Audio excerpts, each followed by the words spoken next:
এই মেঘাচ্ছন্ন বর্ষার পরন্ত বিকেলে কুহু কুহু টক্সে আমরা অনেক দিন পরে আবার আসলাম। তো একটা সমসাময়িক বিষয় নিয়ে আমরা একটু আলোচনা করতে চাই, সেটা হচ্ছে ডক্টর মোহাম্মদ ইউনূস, প্রফেসর ইউনূস। সে আমাদের দেশের মানে রাজনৈতিক একটা অস্থিরতা তৈরি হয়েছে, এখানে সে প্রধান উপদেষ্টার দায়িত্ব নিয়েছে। এখন কালকে থেকে একটা গুজব মানে গুঞ্জন শোনা যাচ্ছে যে সে হচ্ছে পদত্যাগ করবে। যদি এই মুহূর্তে পদত্যাগ করে তাহলে সেই ক্ষেত্রে হচ্ছে কি কি ধরনের সমস্যা আমাদের দেশে হতে পারে? এই ইউনূসের পদত্যাগ জিনিসটা হচ্ছে, এইটা তো অনেক মানুষের চাওয়া আছে যে ইউনূসই একমাত্র ব্যক্তি যা বাংলাদেশকে একটা রাইট জোনের দিকে নিয়ে যাইতেছিল, বা তার একটা বিশ্বাসযোগ্যতা আছে।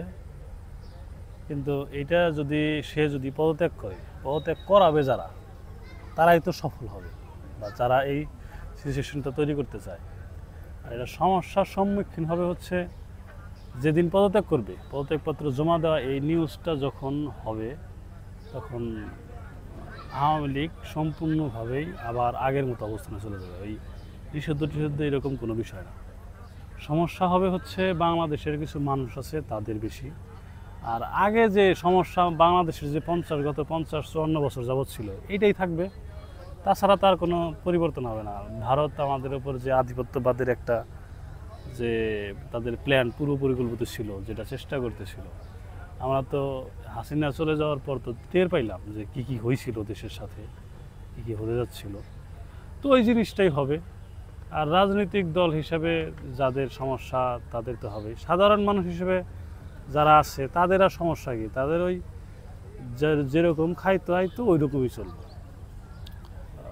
মেইন সমস্যা হবে হচ্ছে বাংলাদেশটা একটা সার্বভৌমত্বর মধ্যে যে আছে, তার যে একটা সার্বভৌমত্ব হুমকির মুখে যে বাংলাদেশ ছিল, বা হুমকিতে যে পড়ে গেছিল, ওই জিনিসটা থেকে উদ্ধারের একটা চেষ্টা ইউজ করতেছিল। এইটা আর থাকবে না। আচ্ছা, যদি মানে সরে যায় সে তো হচ্ছে কাজের লোক, ওইখানে বসে থেকে যদি কাজ করতে না পারে সে তো আর এখানে থাকবে না। সে বলছেও তাই যে আমি যদি কাজ না করতে পারি তাহলে থাকে কি করে। আর উনি মূলত কাজেরই লোক, কাজ ছাড়া কোনো কিছু বোঝে না।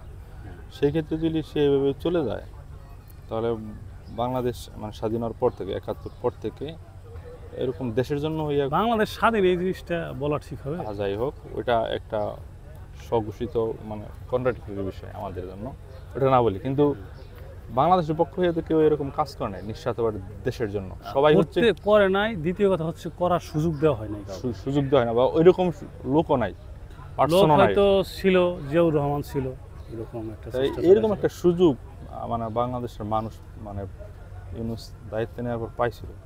এই সুযোগটা যদি হারায় ফেলে, এটা মানে কতটুকু মানে ক্ষতি মানে হতে পারে বাংলাদেশের মানুষের জন্য।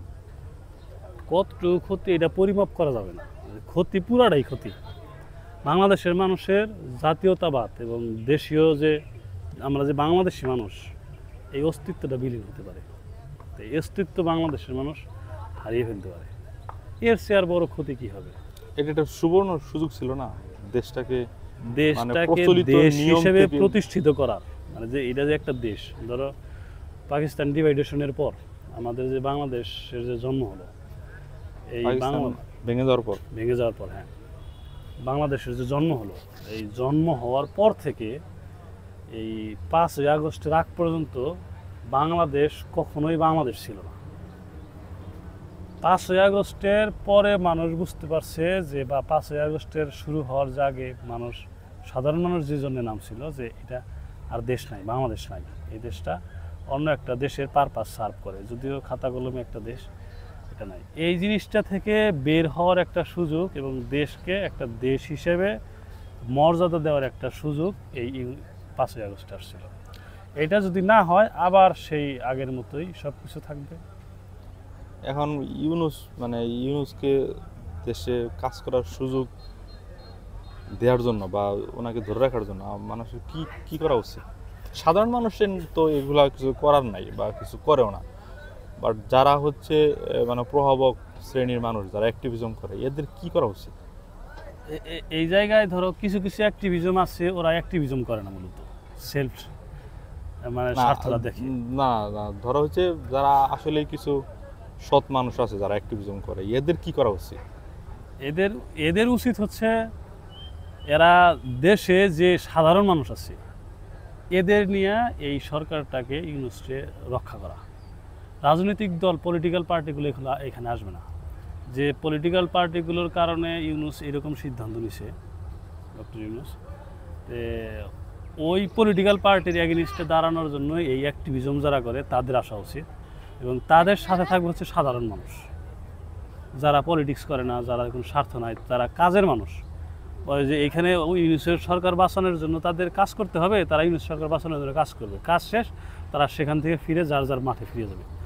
এই মানুষদের আনা উচিত। সাধারণ মানুষ যারা আছে জনগণ, এদেরকে সবাই একত্রিত করা উচিত, গাইড করা উচিত। হ্যাঁ, এটা আবার অ্যাক্টিভিজম যারা করে তারাই করতে পারবে, তাছাড়া কোনো পলিটিক্যাল পার্টি, যেহেতু এখানে নিজেদের স্বার্থ ঢুকে গেছে পলিটিক্যাল পার্টির বাংলাদেশের মানুষ বিরক্ত। আর বাংলাদেশের পলিটিক্স যারা করে এটা থার্ড ক্লাস মানুষ, নিম্ন শ্রেণীর মানুষ, এদের দ্বারা এইগুলো হবে না।